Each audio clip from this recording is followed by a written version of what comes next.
welcome back, Wolfpack. Verlis here to the last Fan Fridays for the week. Let's hop into this battle featuring Robert.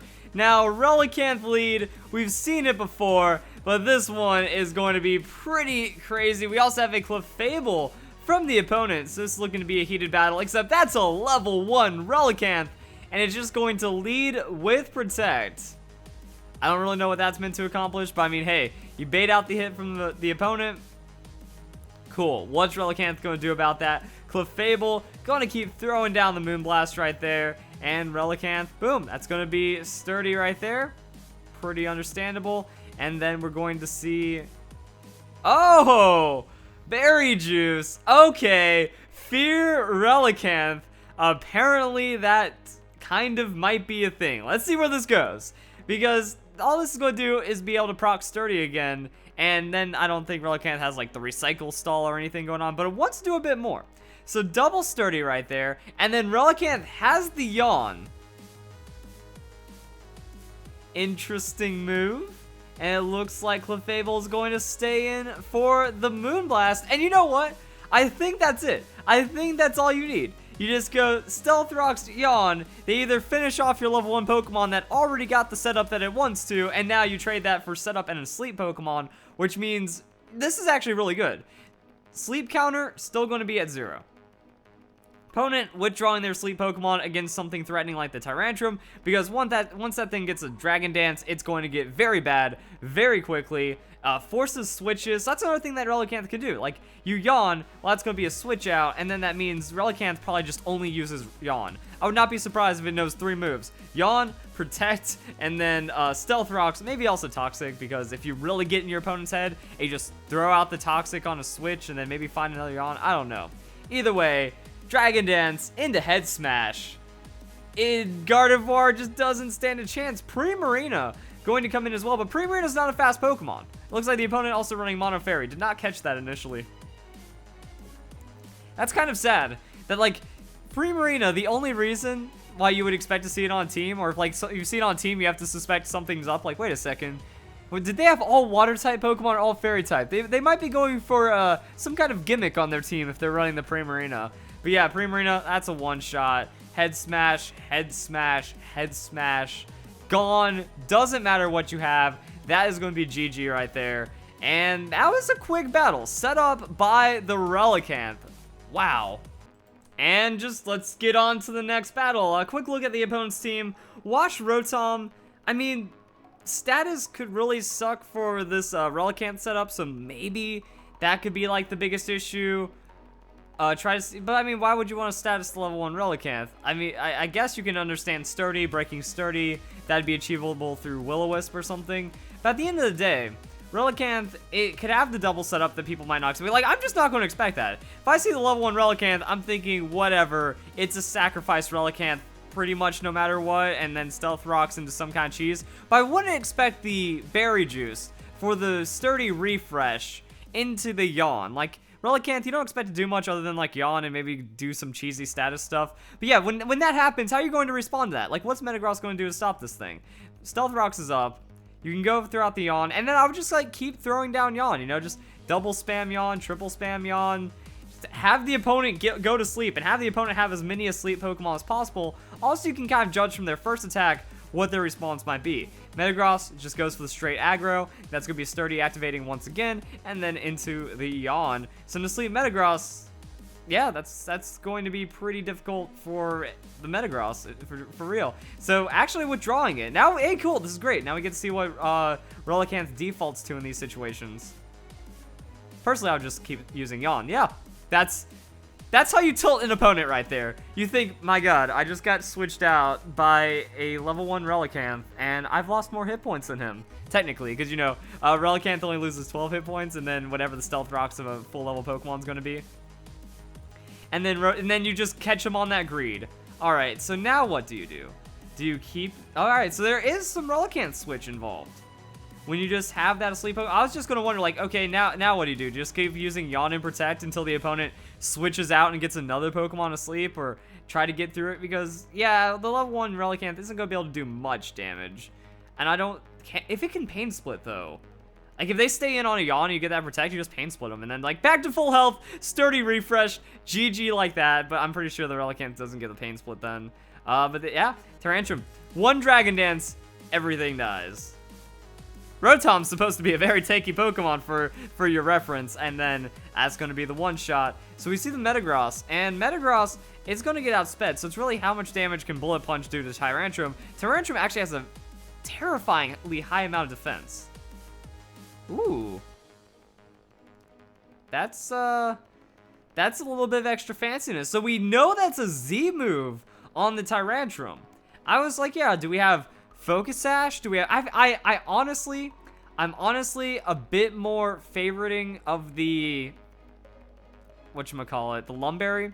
Because if they find a way of, like, Prankster status, or they get away with Status Shoe, or they play around your Yawn shenanigans, then I also see the +1 Earthquake just being enough to KO the Metagross anyways. Maybe you need the Tectonic Rage for, like, a Mega Metagross, because it gains the defenses. Or some kind of other Pokemon, but yeah. So the Tyrantrum, now it's going to be able to outspeed the Slazzle, and then it hits with a terrifyingly powerful Earthquake. 4 times super effective on a frail Pokemon like Slazzle, with a +1, with Tyrantrum's level of attack. Pretty filthy right there. Okay. Yeah, just wanted to double check, because Relicanth, when you look at all the Pokemon that get Pain Split, you know, Nosepass gets Pain Split, and that's why we have Fear of Nosepass. So because of the Pokemon that get Pain Split, it feels like Relicanth might have the opportunity to. It's just like this yawny, ancient sea fish kind of thing. So the Pain Split could be pretty nice on it, but looking at some of the other things it could use, I don't really feel like it can set up much more than it does already. I mean, it does more than enough. You put the opponent to sleep, you can make them switch out a couple times, they take Stealth Rock's damage, and that Relicanth is definitely finding a, I wouldn't say +1, but it's definitely going equal. You know, it's going 1 for 1, and it's in effective stats and effective value throughout the battle. So that's something to acknowledge right there.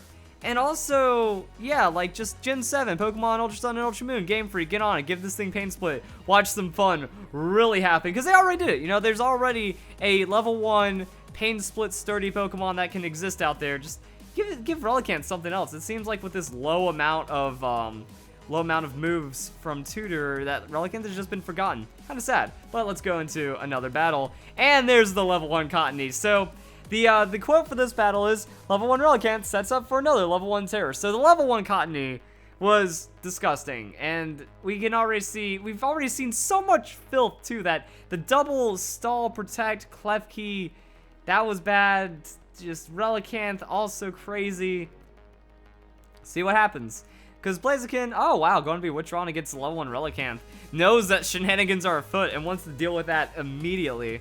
Relicanth gets the Stealth Rock down, but now Relicanth has extra turns. And this is what I mean, this is where you just have fun, and this is where the Pain Split would be, just obliterate an opponent. So Gengar, not Mega, not looking to trap, just goes for the Shadow or Sludge Bomb. And I don't know, it's like, would you... I guess you just don't trust it. When you see a level 1 Pokemon, you don't trust it enough to start setting up against. Because, yeah, Stealth Rocks happen, Yawn happens, and now you're caught with your pants down, even if you're a +2/+2 Blaziken. Yawn lands onto the Gengar, Fairy Juices in, and withdraw on the Gengar. I was wondering, like, is this an opportunity where you withdraw the Relicanth? Because you already have it at full hit points and stuff. So Rotom's going to take that hit, and Relicanth throws out another Yawn. So yeah, just keep spamming it, boys. Just keep spamming it. What could go wrong? And I guess you always throw out the Protect, especially in the... Oh, maybe not always throw out the Protect. So the opponent going for the Volt Switch. Sturdy. I guess... I don't know.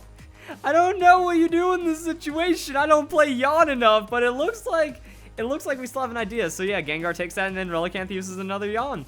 Because why not? Why not wreck your opponent's day like that? And I guess, like, when you look at Rotom's coming in just to be an annoying Volt Switch Pokemon. And how much read can happen? Because, like, if I see the Gengar, I'm going to Yawn again. Because, like, the idea is Relicanth also wants to die. Relicanth at some point wants to faint, so that way an opponent is just asleep. And then it can switch out manually. And that's going to be the Protect read right there. So, that's going to be Rotom asleep. Yep, Volt Switch, that's going to be protected. So, I don't know, and also if the opponent switches... Depending on the situation, you know, like, yeah, you want them yawned on a switch, that way you can force them into your hand, or else, you know, you might not get that extra yawn off because you're at 1 hit point, so you're really easy to take out. Now Cottony comes in, and Cottony is free. Cottony is free to do whatever it wants.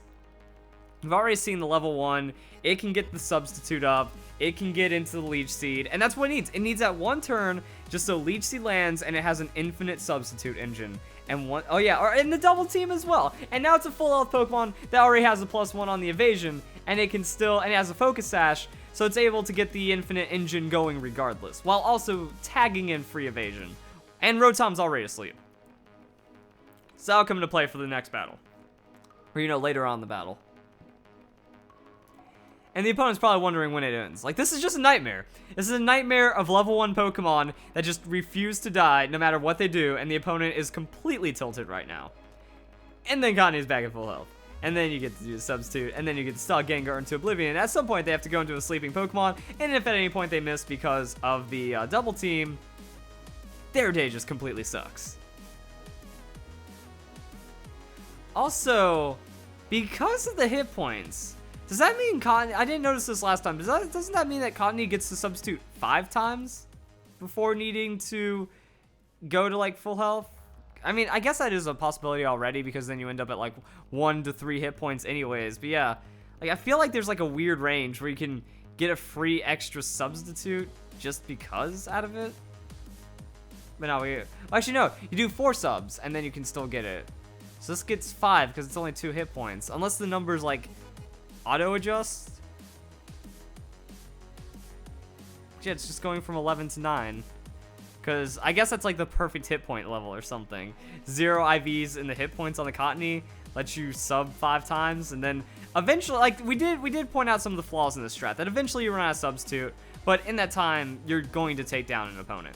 And potentially 2 opponents, and for every miss you get, that's just extra time. And then, the idea of the Cottony is that it trades more than 1 for 1. It's 1+. So a lot of things on team are going 1+ right now, and just really wrecking the opponent. Sludge Bomb though, that double team, that evasion nerf, all these evasion nerfs throughout the years, they don't matter, or they do matter. You need Game Freak. Come on, just give us our simple Pokemon game once again. Alright, and then Cottony goes for a substitute. So yeah, like if you just have it for free, and that's the perfect turn right there. That's the avoid on the turn the Pokemon goes down. So that means they're gonna have to switch in, and then Cottony is at full health and has all the freedom in the world to do whatever it wants to. Boom, Blaziken comes in, can't stop the Prankster. Leech Seed's gonna tag the Blaziken, and then it's just Prankster Cottony. What is Blaziken gonna do? Ban Blaziken, guys. It's losing to a level 1 Cottony. And Leech Seed. Gotta get creative when you're playing your Pokemon game. So there's the Flare Blitz. Also High Jump Kick, even though Blaziken doesn't want to do that, because much more risk than reward. Kind of makes things awkward. So yeah, sub's gonna fade. I was about to say, like, High Jump Kick, lower accuracy into the +1 evasion. But slight recoil. I guess that, like, offsets any unevenness in the hit points, and then Cottony just wins now. Like, what can the opponent do to... Yep, the opponent forfeits, because he knows there is nothing else that can be done against this strategy. And also, if you have time to put in a Toxic on top of that, then it's just extra done. Which is like what I'd imagine you do against the Rotom, Seed the Rotom, and then, like, that's for the sleep, too. So, with the Cottony, like I said, there's a little bit of risk involved with getting it set up, but we already saw with the Tyrantrum that the opponent's going to be asleep most times, so then Cottony gets its free setup, potentially 2 double teams, potentially everything, and then Infinite Engine, and then Stealth Rocks is up, so you're free. You are free to move about the battle and then sweep, and then yeah, that's kind of it. So, guys, enjoyed this battle. Crazy into Fan Fridays. I hope you all have a nice day. Thank you very much for watching. Have a great week. Have a great day. Have a great weekend. All that fun stuff, and I'll see you guys in the next one.